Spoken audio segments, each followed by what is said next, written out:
जय श्री कृष्णा दोस्तों, स्वागत है आपका हमारे चैनल पर, जहां हम सीखते हैं श्रीमद् भगवत गीता का अनमोल उपदेश।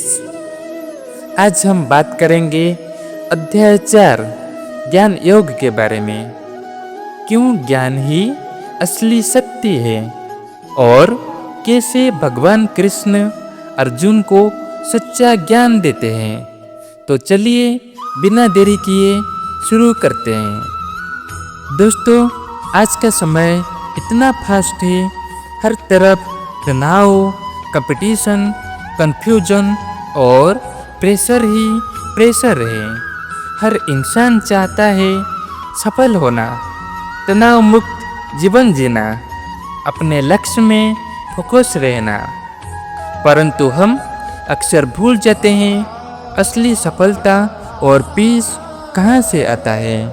भगवत गीता हमें सिखाती है कर्म का सही तरीका, ज्ञान का महत्व और कैसे हम जीवन की उलझनों में सही निर्णय ले सकते हैं। भगवत गीता पढ़ना इसलिए ज़रूरी है ताकि हम सिर्फ एक्सटर्नल सक्सेस नहीं बल्कि इंटरनल पीस भी पा सकें। ये ग्रंथ हमें बताता है आपको कर्म से नहीं, आपके दृष्टिकोण से आपकी पहचान बनती है। आइए हर दिन एक कदम आगे बढ़ें और भगवत गीता के अमूल्य उपदेश से खुद को सशक्त बनाएं। तो दोस्तों, श्रीमद् भगवत गीता के इस अनमोल वाणी के पहला अध्याय अर्जुन विषाद योग में हमने देखा कि कैसे अर्जुन कुरुक्षेत्र नामक युद्ध भूमि पर अपने सामने सभी रिश्तेदारों, दोस्तों और भाइयों को देखकर उसका मन विचलित हो जाता है। वो श्री कृष्ण से युद्ध करने को मना कर देता है और बोलता है, हे माधव, इस युद्ध से मुझे क्या लाभ मिलेगा जब मेरे अपने को ही मुझे मारना पड़े। मैं इस युद्ध नहीं करूँगा माधव। फिर श्री कृष्ण अर्जुन को समझाते हैं कि ये संसार कर्म करने का मैदान है और भगवत गीता का सबसे पहला उपदेश यही है कि कर्म करो, फल की चिंता मत करो। फिर श्री कृष्ण अध्याय 2 सांख्य योग में अर्जुन को ज्ञान का आधार बताते हैं। भगवान श्री कृष्ण बताते हैं कि आत्मा अमर है, ना वो कभी जन्म लेता है ना कभी मरता है। कर्म का फल कर्मियों पर निर्भर नहीं बल्कि कर्म करने पर निर्भर करता है। मुख्य बात तो ये है, योग कर्मसु कौशलम, अर्थात कर्म में दक्षता लाना। ये अध्याय अर्जुन को कर्म और ज्ञान का संतुलन समझाता है। फिर अध्याय 3 पे श्री कृष्ण बताते हैं कि कैसे हम अपने कर्तव्य का पालन करते हुए निष्काम भाव से कर्म कर सकते हैं। उदाहरण, एक किसान खेत में काम करता है पर फल की चिंता नहीं करता। श्री कृष्ण कहते हैं मनुष्य को अपने कर्तव्य का पालन करना चाहिए, अन्यथा समाज में अराजकता फैल जाएगी। अभी हम जानेंगे कैसे ज्ञान और कर्म का मिश्रण से हम कैसे मोक्ष पा सकते हैं। तो चलिए बिना देरी किए शुरुआत करते हैं श्रीमद् भगवत गीता का अध्याय 4, जिसका नाम है दिव्य ज्ञान। श्री कृष्ण कहते हैं, हे अर्जुन, आज मैं तुम्हें उस दिव्य रहस्य का उपदेश देने जा रहा हूँ जो जीवन के गहराइयों में जाकर तुम्हें आत्मा के साथ जोड़ देगा। सुनो अर्जुन, जब कर्म और ज्ञान का समन्वय होगा तभी तुम्हारा जीवन सफल और स्थिर बनेगा। आज मैं तुम्हें बताऊंगा ज्ञान का महत्व, कर्म के साथ ज्ञान का सही मिश्रण और दिव्य ज्ञान का रहस्य। हे अर्जुन, पुरातन काल से मैं यह संसार में अवतरित होता रहा हूँ। जब जब धर्म का पतन होता है और अधर्म का विस्तार बढ़ता है, मैं अपने दिव्य स्वरूप से मानवता को सच्चा ज्ञान देने के लिए अवतरित होता हूँ। हे अर्जुन, ध्यान से सुनो, कर्म से परे केवल ज्ञान प्राप्ति नहीं होती। अज्ञानता में डूबे हुए मनुष्य अनजाने में पाप और अधर्म का रास्ता अपनाता है। ज्ञान का अर्थ है कर्म को समझदारी से करना, उसे भगवान को समर्पित भाव से करना और फल की चिंता त्याग देना। ये ज्ञान केवल पुस्तकों में नहीं, बल्कि मेरे दिव्य स्वरूप से, अनुभव और अभ्यास से आता है।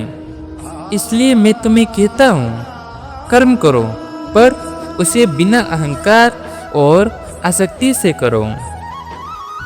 हे अर्जुन, क्या तुम समझते हो कि केवल कर्म करने से मुक्ति मिल जाएगी, या केवल ज्ञान पढ़ने से सब समझ में आ जाएगा? नहीं पार्थ, ज्ञान और कर्म दोनों का होना अनिवार्य है। जैसे सूर्य बिना प्रकाश के केवल एक ग्रह है, वैसे ही कर्म बिना ज्ञान के अधूरा है। इसे एक उदाहरण से समझ लो। एक किसान खेत में मेहनत करता है, पर यदि उसे ये ना पता हो कि कौन सा बीज कब बोना है, तो उसकी मेहनत व्यर्थ हो जाएगा।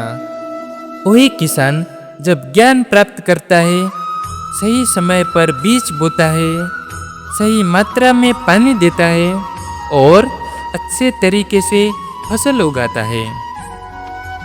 ऐसा ही है ज्ञान योग में कर्म करते समय हमें समझना चाहिए कि हमारा कर्म भगवान को समर्पित है। फल की चिंता त्यागनी चाहिए, अहंकार से परे रहना चाहिए। इसलिए अर्जुन, जो व्यक्ति ज्ञान से अपने कर्म को संतुलित कर लेता है, वो सबसे श्रेष्ठ ज्ञानी कहलाता है। हे अर्जुन, ध्यान से सुनो और समझो, कर्म और ज्ञान अलग अलग नहीं है, बल्कि दोनों मिलकर ही सच्चा योग बनाते हैं।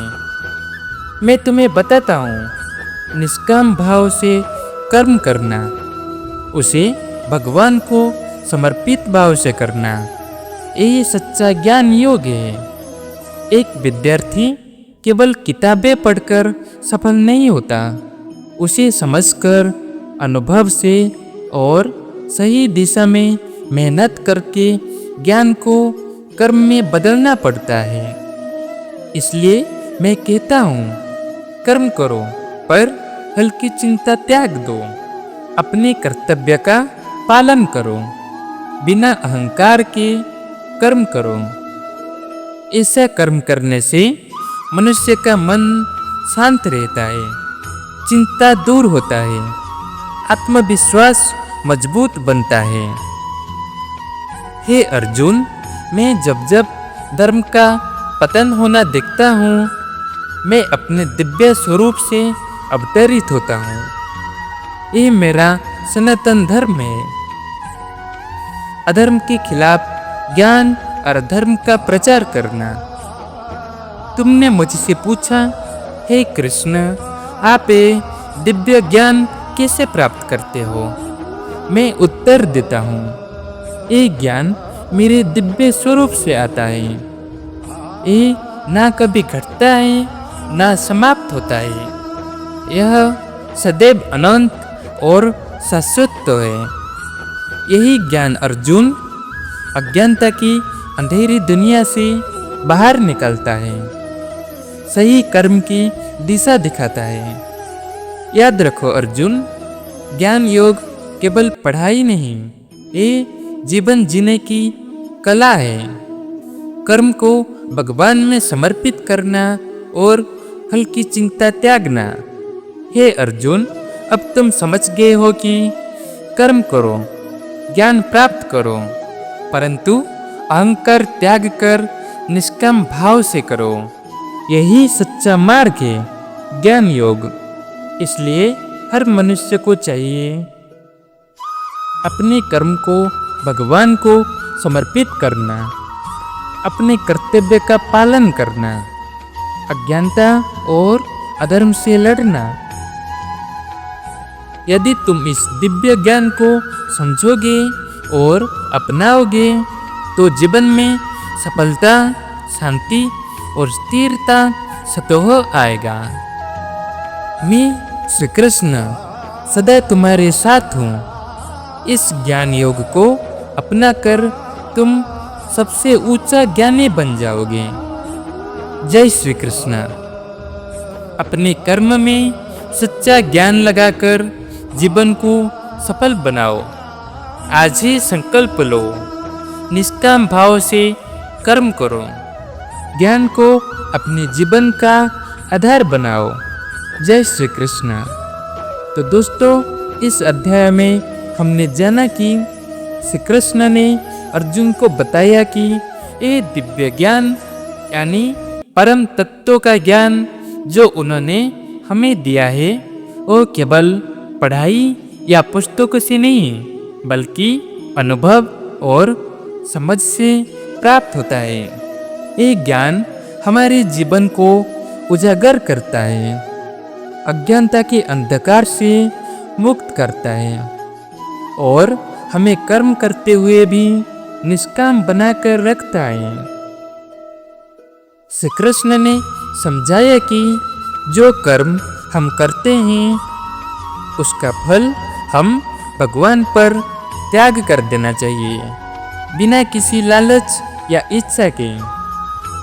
अब अगले अध्याय में हम गहराई से जानेंगे कर्म वैराग्य योग, जिसमें श्री कृष्ण अर्जुन को समझाएंगे कि कैसे हम अपने कर्म करते हुए मन और बुद्धि को वैराग्य की स्थिति में स्थिर रख सकते हैं।